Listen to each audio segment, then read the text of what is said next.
Good morning, good afternoon, good evening. My name is Kristen Sample. I'm the Director of Governance at the National Democratic Institute, NDI.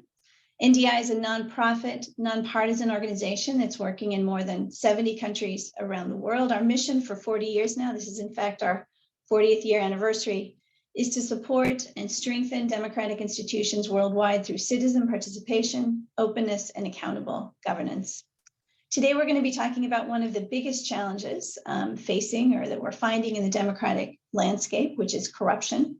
Perhaps it's the biggest or the principal one in that it underlies or is so intertwined with all of the other challenges that governance faces around the world. Put quite simply, democratic institutions cannot develop, they can't thrive, and democracy can't deliver on core priorities of security or prosperity or equality when private gain is trumping public interest. So what we're going to look at today specifically in this conversation that we're going to have is how to overcome corruption, how to overcome those contexts where corruption has become so pervasive, so endemic, and so embedded that it's the only way that business gets done. There are, in fact, a number of places around the world where citizens, either through popular protest or the ballot box, have been able to rid their country of a kleptocratic head of state and to usher in a new government, a government that's integrity-minded. Now, these contexts could be called post-kleptocratic, or the U.S. Agency for International Development has coined the term dekleptification context. Put more simply, maybe they're contexts where you have a window of opportunity, right? Where we have courageous reformers who are working very hard to deliver their countries out of the clutches of kleptocracy. I think as we'll be hearing today in this conversation, recovery from kleptocracy, recovery from kleptocratic rule is not easy. In fact, I think a sustainable recovery we're finding is more frequently the exception than the rule. Because a change in political leadership, ushering in that new government, that integrity-minded government, may be an essential first step, but it's not enough on its own to ensure, again, a sustainable, a meaningful transition out of kleptocracy. So even in those contexts where incoming leaders demonstrate political will, there are many country experiences that give testament to the deeply embedded nature of those lingering corrupt networks, structures, and practices. So with this, very complex backdrop in mind, NDI is very proud to launch today this resource called Spoiler Alert, a framework for analyzing the remnants of toppled kleptocracies and the forces of reform. I think it could be considered a type of assessment framework, kind of a political economy assessment framework that is intended for a very specific window of opportunity transition context, and intended for use, practical use, by reformers and researchers and practitioners to, again, identify, assess, and ideally find steps to dismantle those lingering or reconfiguring kleptocratic networks that could act as spoilers in a transition. The framework also looks, I think, very importantly, not just at those potential spoilers, but also at the countervailing forces, right? The democratic actors, the forces for integrity as well, to understand their strengths, their needs, and identify in what ways they might benefit from support. There's a lot to say today. I could go on, but I'd much prefer that you all hear from the outstanding group that we've brought together this morning. We really have a top-notch team here to discuss this, again, very challenging and very present topic. We have a top-notch presenter who's the author of our report and 3 distinguished discussants. I'm going to present their bios very briefly. We're going to start this morning with Sarah Chayes, who, again, is the author of this resource and who literally wrote the book or multiple books on corruption and kleptocracy. Sarah is the author of The Punishment of Virtue, Inside Afghanistan After the Taliban. She also wrote Thieves of State, Why Corruption Threatens Global Security, and more recently, On Corruption in America and What is at Stake. Sarah she worked for a decade in Afghanistan, including serving at the end of that time as special assistant to 2 commanders of international forces and then the chairman of the Joint Chiefs of Staff. So after Sarah presents the spoiler alert tool, then we'll have three discussants discuss their global experiences, their experiences from their context. We have Veronica Draglin. She's chief of the Anti-Corruption Prosecution Office in Moldova. It's a cornerstone institution in Moldova's effort to combat high-level corruption. Veronica Draglin previously served as a federal prosecutor in the United States Attorney's Office for the Central District of California in the Public Corruption and Civil Rights section. We also have Dr. Suliman Baldo. He's director of the Sudan Transparency and Policy Tracker. He's a widely recognized expert on anti-corruption, conflict resolution, and human rights in Africa.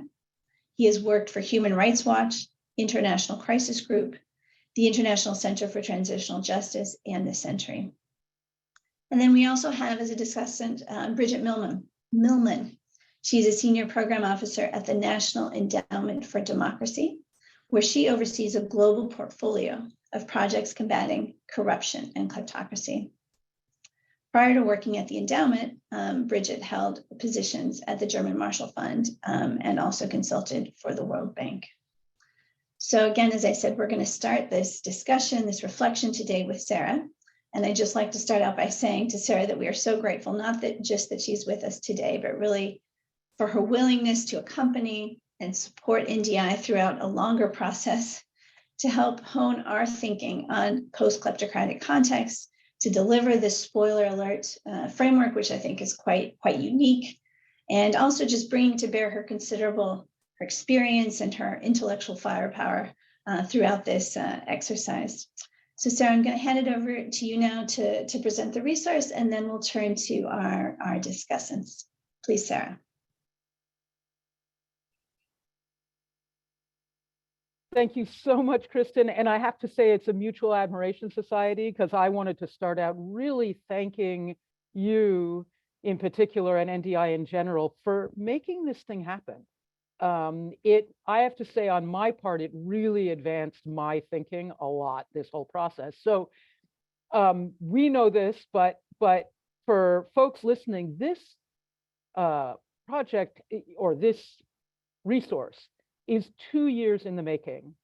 There were 3 trial runs using a kind of a draft, which in 3 different countries, which led to significant revisions. So, for example, initially I was really focused on the remnants of a kleptocratic network, a deposed kleptocratic network. Well, there's also the obvious case, of a rival kleptocratic network that might, come to power under the guise of anti-corruption, but not really be made up of serious reformers. So that's an example.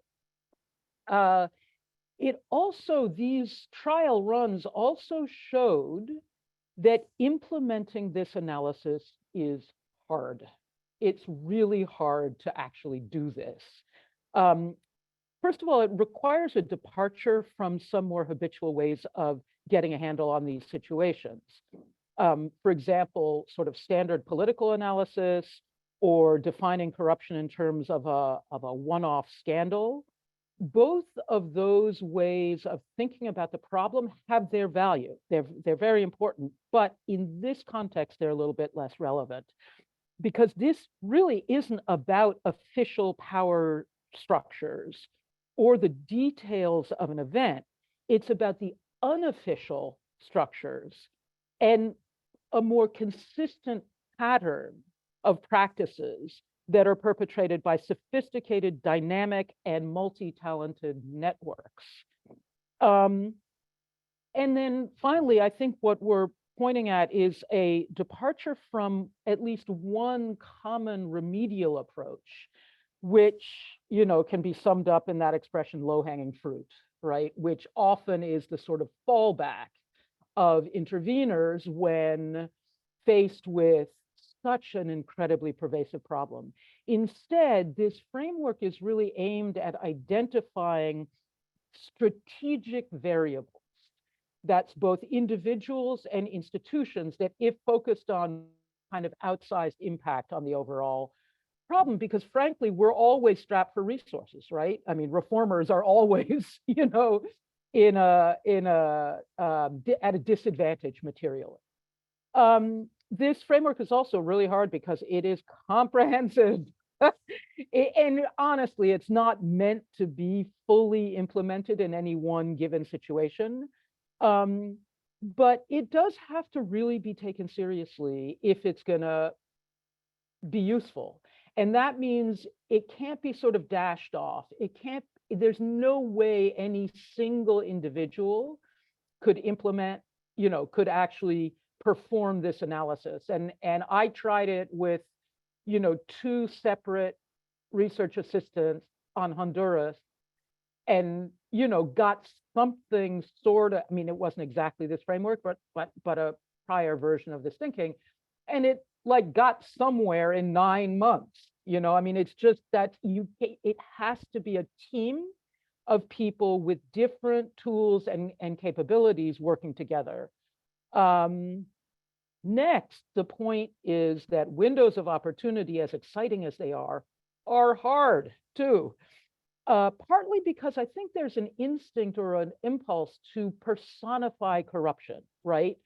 To sort of focus our ire at the individual who seems to be, perpetrating or as I say, personifying the corruption. But we're talking about the kind of operating system of networks, and these networks are incredibly adaptable and they rebound quickly. And that means the window of opportunity is going to be very contested between reformers and forces trying to maintain the basic structure that existed before. And we also tend to personify reform, right? We tend to kind of look for a white knight, but human beings are subject to incentives. And without a fundamental change in incentive structures, even the best intentioned reformers are unlikely to be able to win. So the main point I think we're trying to convey with this is that a window of opportunity calls for a sudden switch of gears. It calls for a completely different way of thinking and acting than sort of normal steady state circumstances. The thinking has to be much more strategic than we might normally be in a steady state. Swift, you've got about, I mean, I have to be honest, you've got about 6 months in the experience that I have seen in different countries. Very creative, adaptive, and also, frankly, really lucid. Like, you cannot be fibbing to yourself. You can't deceive yourself about the state of play. Windows of opportunity are usually connected to a crisis. Kristen talked about the kind of bringing down, which is often very contentious, of a kleptocratic government. But I'm thinking also about Ukraine, where arguably the kleptocratic government was largely or begun to be brought down back in 2014.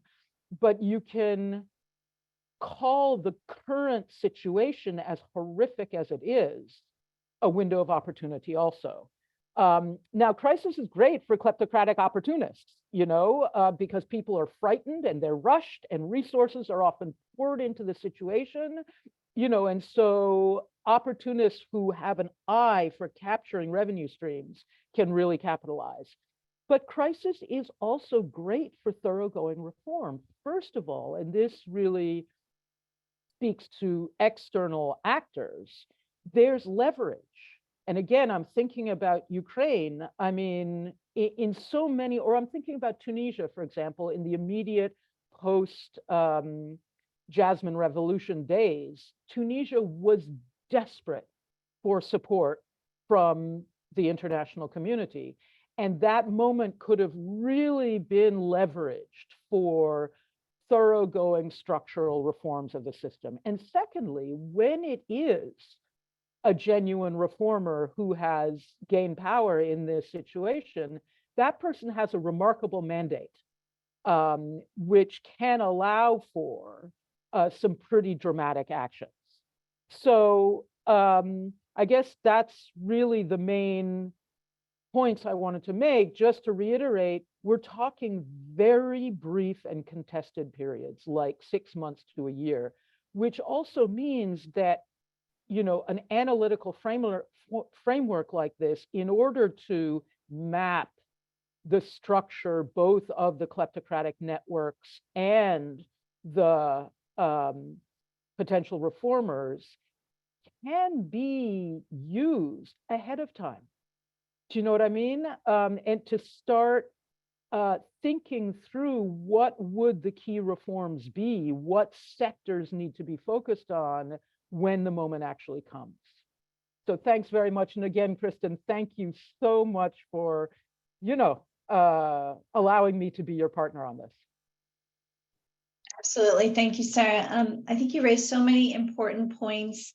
You know, my initial interest in this topic really goes back 20 years to when I was living in Peru. I think I've mentioned this to you before, where there was a very unexpected crisis when hundreds of videos were surprisingly leaked of bribes that had happened behind the scenes, and the government fell. There was a transition government that had, just as you're saying, they had about 8 months. They did a lot. They made a lot of fundamental reforms. But really within a year after that transition government, people who I'd known who'd been in that government said, oh, if only we'd done this, or, oh, we didn't have a chance to dismantle, you know, this illicit network. So I think your point on the fleeting nature, as well as on, you know, identifying those strategic variables and prioritizing to the extent possible is absolutely fundamental. And that brings us actually, I think, to a very important topic, which is one of those strategic variables is almost always the justice sector. So I'm, again, so happy that Veronica Draglin is with us today to talk about Moldova's experience. And Veronica, you were in fact selected through a very competitive, a transparent pre-vetting process, which I think has been so interesting in Moldova's case. And it's part of this broader program to assess the integrity of candidates and to really clean up the judicial, the prosecutorial posts in general. So, you know, I think for Moldova's, again, dekleptification process, that focus on the justice sector seems really essential, because you can't prosper unless there is an effective, a fair, and independent judiciary. So I'd be very curious to get your sense. I know it's still early days, but as Sarah said, those first year or so is so critical. But what are maybe a few lessons that we could draw from Moldova's ongoing efforts to ensure that the justice system is, you know, free and independent of corrupt judges during this, again, intense dekleptification stage? Veronica. Sure, thank you, and I'm so happy to be here, part of this discussion. So thank you for including me. To put it a little bit into context in terms of where where we are in sort of the window of opportunity in Moldova, the current parliament was voted in July 2021, and that's when an overwhelming number of seats in parliament were obtained at the voting booth, based on a promise for anti-corruption reform, in large part focused on reforming the justice system. And so it's been some 18 months. As we all know, Moldova is right next door to Ukraine. So it's fair to say that in the past year, we've experienced crisis after crisis that has at sometimes unfortunately taken away attention from the judicial reform agenda. Even so, throughout that time, the government has succeeded in passing many laws, including the one regarding my selection as the chief of the Anti-Corruption Prosecution Office. So in Moldova, another thing that's I think somewhat interesting or unique is we actually have had specialized prosecution and law enforcement bodies focused on anti-corruption for some time. However, it's all, Moldova was also considered essentially to have been a captured state till about mid 2019. And so while we had these specialized anti-corruption offices, those offices themselves, those institutions themselves, were compromised to some extent to allow the prior regime to really take a hold of the entire country. And so right now we're trying different strategies to really clean up the justice system itself. I think one of the efforts is essentially the finding new leaders of these institutions, me being one of them. We have a new leader of the law enforcement agency that specializes on anti-corruption as well. People from the outside the system. I myself have been outside the country for the past 30 years. So I have even less sort of tangents or relations with people that were here in Moldova. And I think that's part of the strategy is as bringing in and the leadership, people that don't have the association with the prior regime. In addition, Moldova is undertaking a vetting process of judges and prosecutors. Other countries before us have tried that. I think so far it's a little bit daunting to think about the overall effects of it all. We're seeing the first results come in, which is that for the process of judges that had to be vetted for the sort of the governing body that oversees judges in Moldova, we've seen only 5 of 28 candidates pass the integrity test, the vetting process. So that's only an 18% passage rate. And so I think if we were to extrapolate that and think through that, if that's the statistic that we expect to see overall, we obviously can't come to a situation where we say we have to fire 80% of all of our prosecutors and judges. And so it's unclear if this sort of vetting process, the standard that we have set for integrity and financial vetting is, if we should follow it through the end. I don't know what that result would be. Yeah, I can say that one of the things that we are also doing, and we're putting a big priority on as the chief of the Anti-Corruption Prosecution Office, we obviously have criminal tools to battle corruption within the justice system. And one thing that I find encouraging in the 6 months that I've been here in this position is we actually have citizens that are coming in and reporting these types of crimes, and they're reporting it at a phase where it's giving us the opportunity to step in and record the interactions that are to follow. So we've had success in documenting intermediaries who seek bribes to then allegedly pay to prosecutors and judges.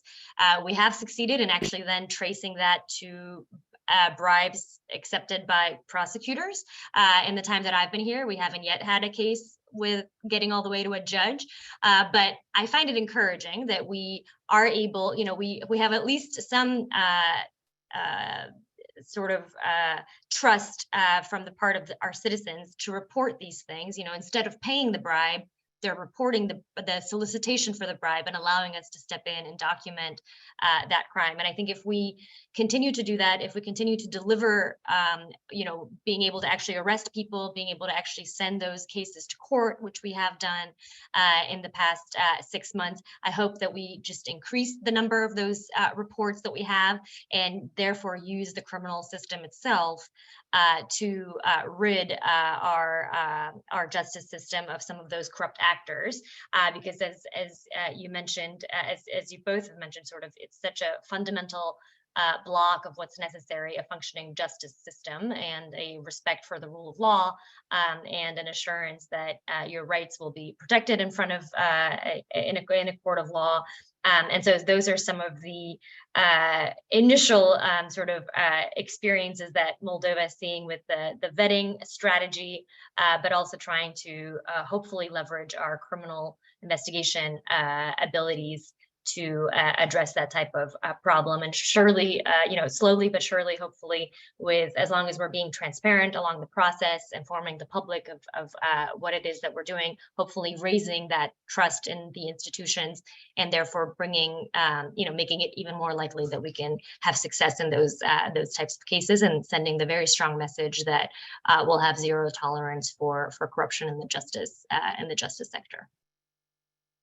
Thanks so much for sharing that, Veronica. You raised a lot of important points, but I think this issue of maintaining, sustaining citizen support and engagement is absolutely critical. It's something that Sarah brings up in spoiler alert as well. It's how do you manage expectations so that folks don't get frustrated if the progress isn't always evident right away, right? And how to build in the opportunities for citizens to be part of the solution, right? Part of the transformation. So thank you for sharing that. So we've talked about Moldova a little bit. We'll come back to Moldova later, but as a current window of opportunity, I think Sudan and Suliman, you can share what you think, but Sudan shows that really demonstrates that these processes are not unilinear, right? That there can be progress and then setbacks, and hopefully we'll see in Sudan progress again in the near future. But Suliman, you are somebody who has done this type of research, for many years, if not decades, in Sudan and in other contexts. And I'd be really curious to hear from you if you think this sort of framing is useful, this kind of understanding of, again, those embedded lingering networks, as well as potential spoilers, as well as, of course, the forces for reform. How you carry out this type of analysis, looking again at corrupt networks and reformers, maybe some of the lessons that you have from your own extensive research and investigative background. Thank you. I actually found the framework of analysis in the spoilers alert quite useful. Instinctively, I did prior research on corruption structures and corruption, structural institutional corruption in Sudan, using several of these approaches, but not as an integrated, holistic system as it exists in the spoiler system. What happened in Sudan in 2018 was actually an anti-corruption mass movement.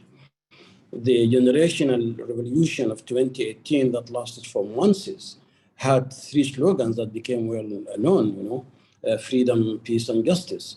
But anti-corruption was the key, slogan and chant in the youth movement, particularly one which says, we are rising up against those who stole our sweat. Therefore, you have a mass movement of a generational dimension that is still demonstrating until today, because the objectives that it rose for are yet to be achieved. The window of opportunity happened when Bashir fell. An entirely structured kleptocratic system, governed from the top, protected from the head of the state downwards in the institutions of the state. However, what happened was that the military committee that protected the kleptocracy of Bashir regime and benefited from it as a price for loyalty, then toppled the hated kleptocratic regime and imposed itself as a partner for the reformist civilian leadership. And therefore, here we have a situation of the survival of kleptocracy into the new reformist environment of democratically led, civilian-led government. And therefore, a lot of potential for resistance for reform. When I look at the camp of the reformists, as this framework invites me to identify the anti-corruption and the integrity campaigners, I would identify, a government cabinet that is focused on structural reform of the macroeconomy, on issues that would stifle institutional corruption if it were to happen. And of course, this didn't happen because there was resistance. And when things became real under international pressure from international financial institutions, then we had the coup d'etat, cutting short the reform window. But during the window of opportunity from September 2019 until the coup d'etat of October 25th, 2021, basically 2 years, we had also a politically driven integrity movement, which is that of the dismantling committee of the Bashir regime, which is supposed to have dismantled the corruption structures and mechanisms and processes that really maintain that kleptocracy alive under Bashir.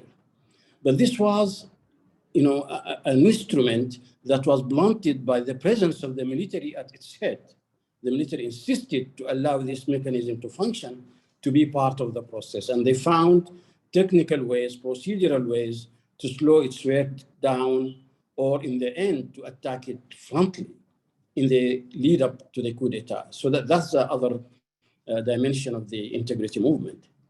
And then you have, an interest, sort of interest groups that are leading their own resistance to corruption, structural corruption, at their own level, which is at community level, at grassroots level, because they are directly threatened by different manifestations of corruption in mining areas, in large-scale schemes for agricultural development about which they are not consulted, that infringe on their land tenure rights, in large-scale hydroelectric dam projects that are going to inundate their farms, their villages, without any clarity or transparency about what benefits comes to the community. And these groups are very organized, very networked at the national level. They operate in an informal sector. They are not NGOs registered, and recognized and in connection with the international development and NGO community. No, these are people who rely on their own resources and are accountable to their own communities, which is the highest of all accountabilities. You are recognized as a leader in the community because they are serving the community. And, just for the anecdote, today there was a resumption, or yesterday, a resumption of a road blockage of the national highway between Khartoum and Port Sudan by, a cluster of villagers who are protesting the army's protection of gold mining using cyanide in open ponds, poisoning their environment, their water resources, killing their livestock. They led a fairist, sitting on the highway about a week ago. The army said, okay, we're suspending these operations for a week, hoping the problem would go away. And when they resumed, then the sit-in resumed. This is totally independent from any action of government. So I'm very hopeful that, when you look at the actors in the integrity movement in Sudan, that there will be sustainability, because several of those actors are self-driven. Now there is a new window for opportunity because there is a political process that is hopefully going to lead to a civilian and reform-minded government, and perhaps some of the reforms that were introduced under the Prime Minister Abdullah Hamdouk on the removing distortions in the macro economy that would put an end to institutional corruption could be resumed and enforced. And that's the hope we have at this time. Thank you. Thank you, Suliman, again, for sharing that experience and pointing out to us, of course, that these integrity movements have many different dimensions and flavors, and really the importance of looking at national scope and broad-based coalitions, and that they have diverse interests as well. I think you're touching on the environmental impact of the corruption and how that can be a mobilizing or catalyzing factor for certain sectors of the reform movement is absolutely critical. So thank you for sharing that. We're going to turn now to Bridget Millman from the NED. And I do want to give special thanks to the NED again, just sort of a fun fact that the initial germ of this idea came from a conversation I had with some of Bridget's colleagues a couple of years ago, Melissa Ten and Shanti Kalatal, when we were talking about, sort of the space and the need for this type of analysis. And then, of course, we've been working with Bridget and her global team over the last couple of years on this. So Bridget, the NED is such an important source of support for integrity actors around the world, and civil society, media as well. In these contexts where corruption is pervasive and systematic, how do international organizations like the NED, for instance, make use of this type of analysis? How do they support or facilitate this type of understanding? And maybe what do you think still needs to be done on that score? Thanks very much, Kristen. I'd like to back up and sort of take a sort of macro retrospective in just a couple of moments. Of course, in the last year, we've seen really growing public attention to the problems of pervasive systemic kleptocracy, and in particular on the transnational dimension of kleptocratic networks following Russia's full-scale invasion of Ukraine. However, as many of us who have been watching this space for many years note, kleptocracy is not a new problem. Many of our local partners have identified for decades that corrupt elites have stolen or siphoned state resources, moved and laundered these through the international financial system, whether through shell companies, foreign bank accounts, overseas assets, to invest in real estate, luxury goods, et cetera, in other countries, frequently democratic countries in the West. What is new in particular in the last year has been the growing recognition of the threats that kleptocracy poses to democratic systems at both the local and international level. The Ned family, of course, as you note, has identified this for years, but I think this really comes out in the discussion today, as well as in the framework that Sarah drafted in terms of the level of these intractable networks, but also the benefits for kleptocratic elites from the international financial system, while they simultaneously subvert and capture state organs and harshly suppress dissent at home.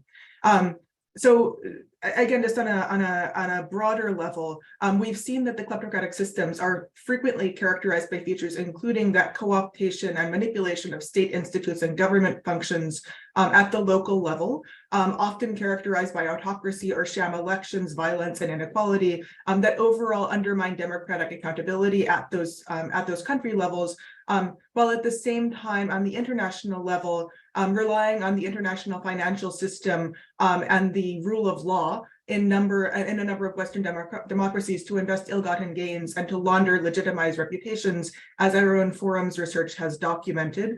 Kleptocrats often also seek to influence policymakers, government officials, and public opinion in destination countries.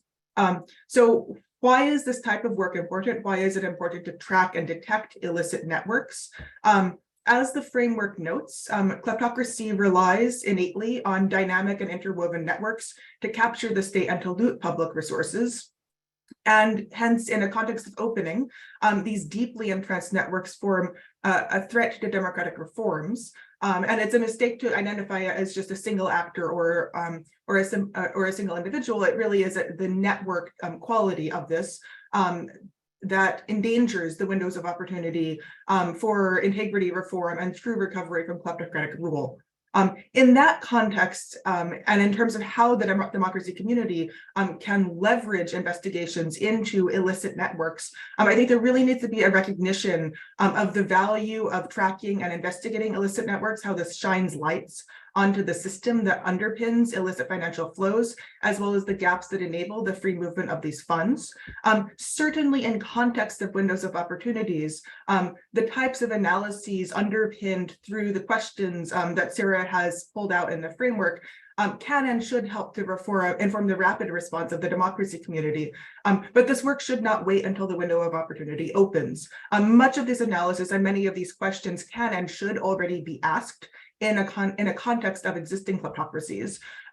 As we've seen, while local actors are frequently struggling at tremendous personal risk to draw attention to these challenges, as there's been more political will and attention to this issue at the international level, there are other levers that can be pushed to advocate for accountability. And we've seen, of course, some of the policies being adopted in destination countries, unexplained wealth orders, beneficial ownership registries, and so on, that begin to tackle this issue.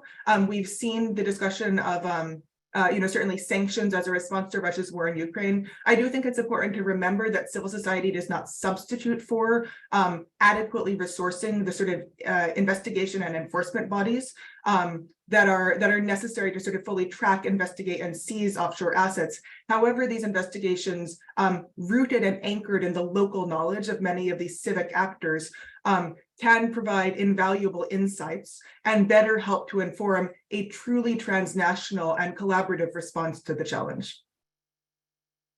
Thanks so much, Bridget, for sharing that. Again, thanks for the support. And I think that the point you bring up on pre-positioning, being ready for those windows, because as Sarah said, they're so fleeting, you have to be prepared. And this is the kind of analysis you can undertake really before a window opens as well. So we're going to try to get through a couple of more questions to our discussants. We could go on and on. Again, these contexts are so complex and interesting, but I'm going to ask them to, answer briefly to the extent possible, starting with Veronica. One of the key lessons that Sarah brings up in the framework is about punishment, accountability or punishment. She says punishment matters, at least in part because it broadcasts where the community draws the line between acceptable and abhorrent behavior, right? For this reason, some of the most egregious members of the prior ruling kleptocratic networks must be sanctioned. What can you tell us, again, in your role as an anti-corruption prosecutor, where you're dealing with this on a daily basis? How do you investigate and prosecute cases that involve members of the previous government, but while also, of course, managing to maintain an image of impartiality and independence? Veronica. Yes, and here I'll actually start with, speaking before being a prosecutor in Moldova, I was a prosecutor in the United States, where I don't think anyone would say it has anything to do with a kleptocracy or recovering. I would.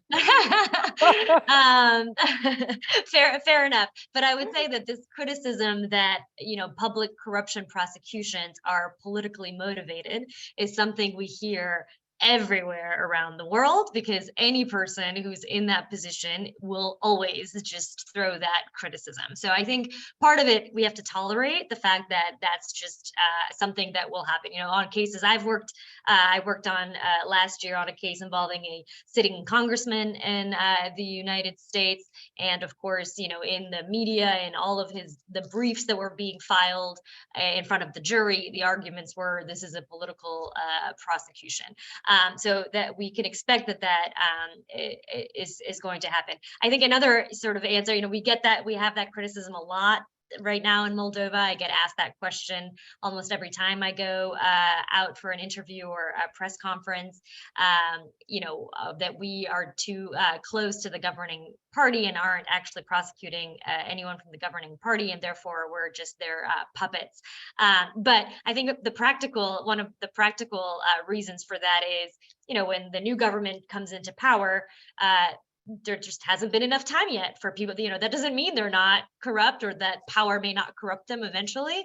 It's just that it has just happened. There hasn't been enough time. So clearly we have a lot more evidence about things that happened many years ago. It's also a lot easier to have witnesses come forward and start talking about people who are no longer in positions of power, because then they're less afraid of repercussions that they may suffer for cooperating. And so it's sort of, it's almost natural that the balance is skewed in favor of prosecuting things from the past. It makes it a lot easier than the present. But it is, of course, as a prosecutor, it's always our job and duty to continuously repeat and through our actions show that we always apply the law equally, regardless of someone's political affiliation or status in practice. And so that's something I try to repeat. Oftentimes, I think, recently we had a particular investigation where we executed search warrants at sort of the local level of a mayor of a small town, as well as other public officers. And one of them happened to be from the governing party. And so I made sure to sort of highlight that example next time I was on TV, ask those questions. And I actually told the very practical story, very real story, that I knew about this the execution of those search warrants in advance. The prosecutor came to tell me what evidence we had, why we were going to execute search warrants. I had no idea what political affiliation that mayor was. That just wasn't part of what we discussed. I never asked, he never told me. I only found out about it afterwards. And so I actually, told that little anecdote, and the next time I was on TV, as to sort of hopefully, if we just repeat that and show people that at the end of the day, we apply the law to the facts in front of us, we follow the evidence and don't take other things into consideration. I think that's an important message to send. That said, I think my view of, now that I've come here, especially comparing it to the system in the United States, I think in Moldova, because of this fear of being accused of being too, politically sort of bidding, doing the governing party's bidding, there's this fear of not, having too close of a relationship with each other. And I actually think that can be taken to an extreme that's then damaging, because at the end of the day, we, the prosecution, are one of the institutions in sort of a healthy government. And we, of course, should be having constructive conversations with members of parliament who might need to vote on the criminal procedural code. And we may have very good ideas of what should be changed there. Or we may need to speak to the Minister of Finance about the fact that our budget needs to be improved. And so I think it's important to obviously maintain sort of an arm's length type of relationship where you can always stay objective. That said, sort of creating walls and each of us living in our own little island is probably not healthy either, because it is so important for us as a whole representing the state and the public interest to have productive conversations, to be part of working groups on various issues. And so it's a tricky thing to find that right balance. I think we have to try to be as transparent as possible about all of those things. So that's what we're trying to navigate at the moment in Moldova. Thank you so much, Veronica. Again, you bring up so many rich practical lessons that only somebody who's in your type of situation can really live and experience. But you know, the independence while still managing relationships in a constructive way, and then how you communicate out also to the public your work so that they see you and understand the independent stances that you're taking is so important. So Suliman, you were actually carrying out research in Sudan, you know, along the lines of our spoiler alert framework when the coup happened, and the investigation, your research pivoted from a window of opportunity context to more of a retrospective exercise. As Sudan seems poised today for maybe a relaunch of the transition, maybe in just a couple of minutes, is there a specific lesson that you're taking, again, from the last transition period before the coup into the new relaunch, something that you think that the Sudanese integrity community has maybe learned and might be doing differently moving forward? You're on mute right now, Suliman. Sorry, to put it simply, you know, one of the main lessons I learned from the experience of Sudan, you know, over the last couple of years is that when you fight corruption, corruption fights back. And the coup d'etat of October 21st is a reaction to reforms of the macroeconomy that could have really limited the ability of those benefiting from the structural corruption in Sudan, primarily the military, but also some civilian institutions such as the Ministry of Mining, the Ministry of Energy, the Judiciary, and the Attorney General Office, which is the prosecutorial force in Sudan. All of these were entitled under Bashir to set aside off-budget accounts, use them as they deem necessary, but at the same time, take all the necessary funds for the functioning logistics, salaries from the public funds without giving back anything. Take all, return nothing. So that's the first lesson. And this continues until today. As I said, we are in a situation of survival of kleptocracy under a window of opportunity. It's not remnants of kleptocracy. It's an integrity of a system that we still have to dismantle. The second lesson is that, you know, people could be up to their heads and underwater with regard to corrupt practices, but these are institutional practices, and they don't feel that or are not conscious or, you know, deliberately ignoring that they are into a system of corrupt practices. This I learned from an anecdote from a former official of the Hamdou government who went to discuss with a member of the cabinet from the military security establishment to explain why, you know, the government is pushing for subjecting revenues of the private companies, although they are public by their capitalization and the constant flows of public funds into them, should be under the Ministry of Finance, because the government didn't have any funds for education, for health, for infrastructure, for social service, and so on. And the response of the other was, you know, when we have acquired all the equipment we need, paid all our fighters, trained all our soldiers, then you can come back and discuss with me the needs of education and health. So this is, you know, a very good example whereby people who are running, you know, this system are not conscious that this is a system benefiting themselves, the very few, at the cost of the entire population, including their own extended families, communities, and the entire citizenry. So that's a second problem. The third, second lesson. The third one is that the international community, frankly, was too slow to assist a pro-democracy movement, a pro-integrity movement in its most dire moment of need, which is right at the beginning, so that it can stand up and introduce this reform that would, in a way, limit the space for institutional corruption.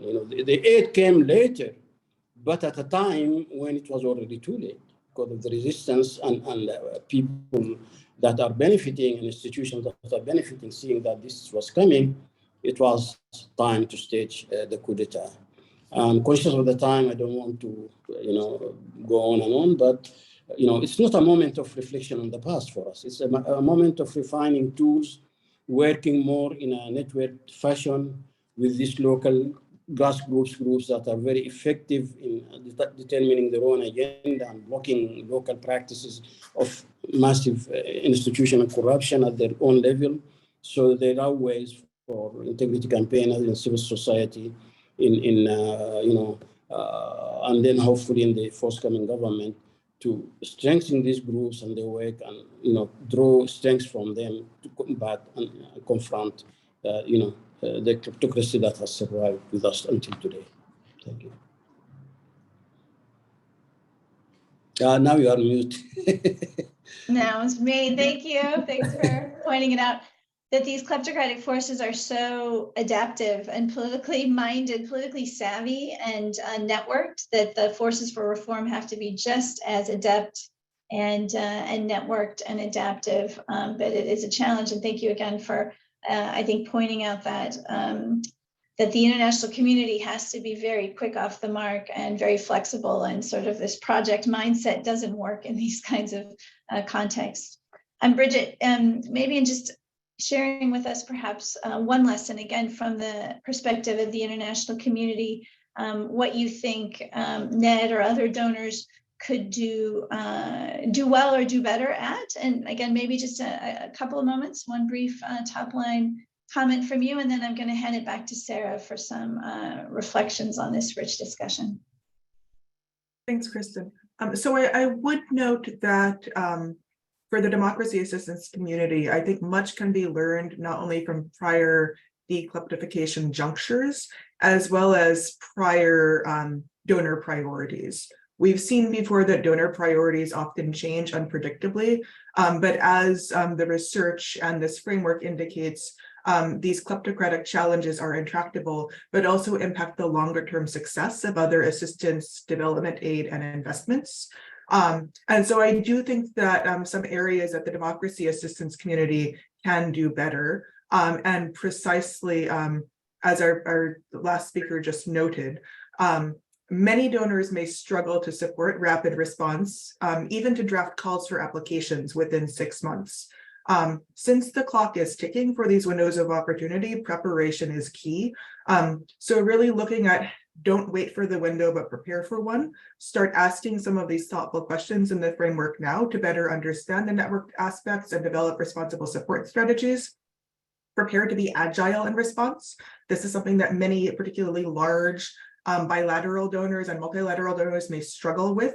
Having a network of those donors, having collaboration existing with civic actors and journalists, consultations and listening to those local actors can really help to anchor support and ensure that it's more responsive to local needs and challenges. I would also note the urgency of providing flexible and consistent support for brave civil society and independent media who are working on these issues prior to opening. Through this support, these groups can better deepen their understanding of transnational corruption, focus on strengthened collaboration, cross-border and interdisciplinary work. I think that the community should also recognize the costs and provide support for holistic security, protection, relocation, whistleblower protection, and prepare for SLAPP lawsuits. There's quite a bit that strategically can be lined up. in a context of existing kleptocracies and prior to windows of opportunity. One aspect that I think really came out in this framework was the importance of developing skills in social network analysis, so that some of the data can speak for itself, but it can really provide fresh insights into how these networks function and help to inform a more targeted response.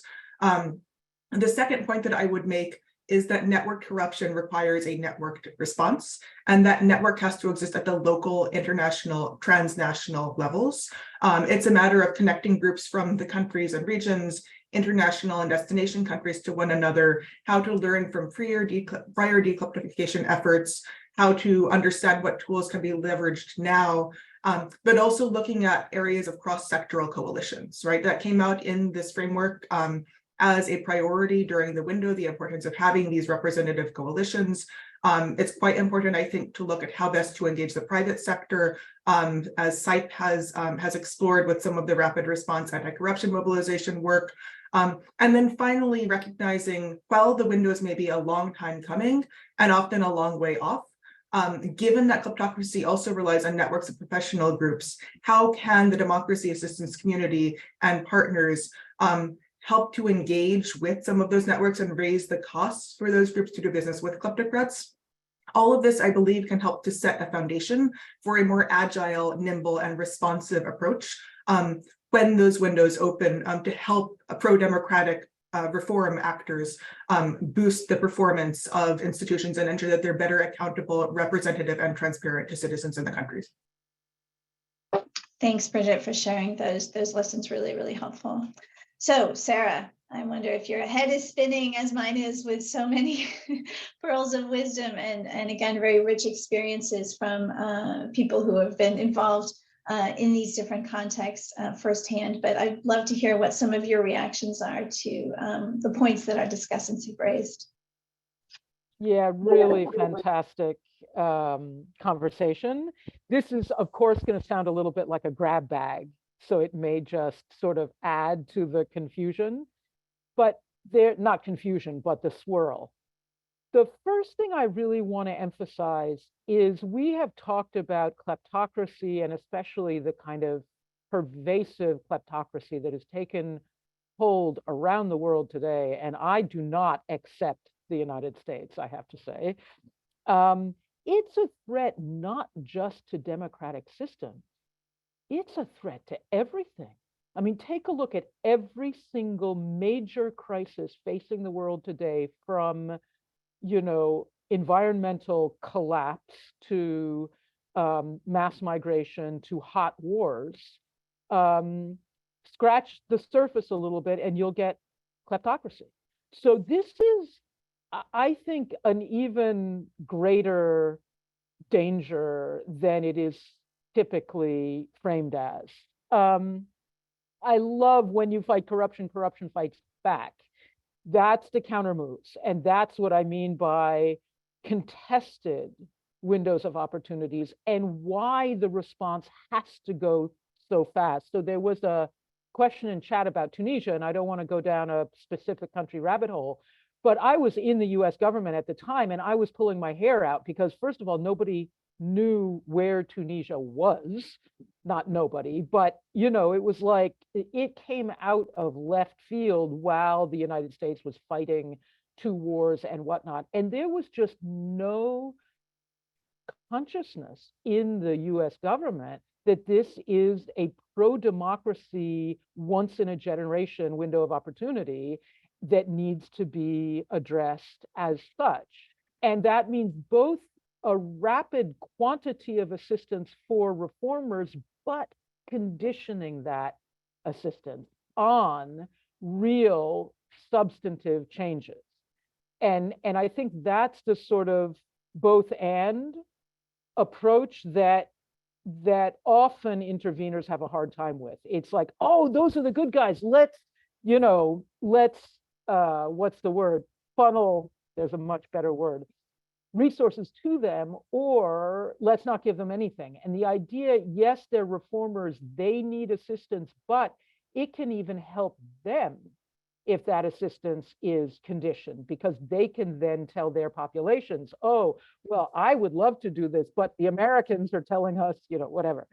Let's see. There's also, what I found really interesting in comparing the Moldova and Sudan conversations is Moldova is focused, the conversation, Veronica's conversation was focused quite a bit on individuals, which this framework is.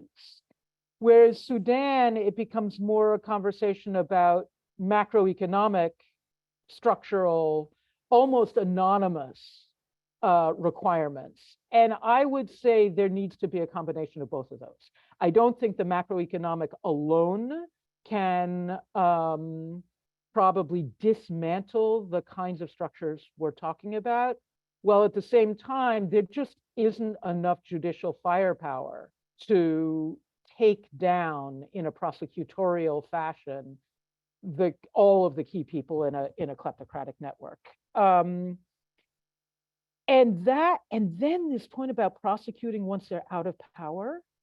I really think that is something that needs some consideration, because the message that might be unintentionally sent, yes, it's easier, of course it's easier, but as we were testing this framework, we experienced a case of that, which was the former president of Honduras, who gets, indicted in the United States and extradited. Well, I don't know, it wasn't even 18 months prior that the United States absolutely led the charge to have this guy's obviously fraudulent election validated, not only by the United States, which immediately recognized what was clearly a problematic election, but I happen to know put a lot of pressure on other countries in the region to recognize this election. And so, unfortunately, when there's too much focus on the easier task of prosecuting somebody once they're out of power, the message that's sent is don't ever lose power.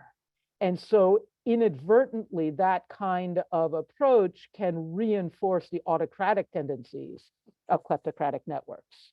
I guess just the last thought I'll leave here is, we so often think of these issues as a conflict between right and wrong.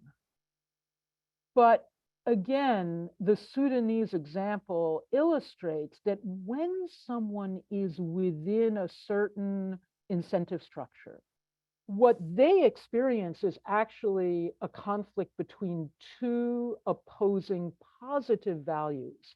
And I had an example of that in Nigeria, where a prosecutor told me about, what is a young judge who's just been appointed, who believes in integrity and all that, to do when their very respected, let's say, community religious leader calls them up and says, I know so-and-so is coming before you.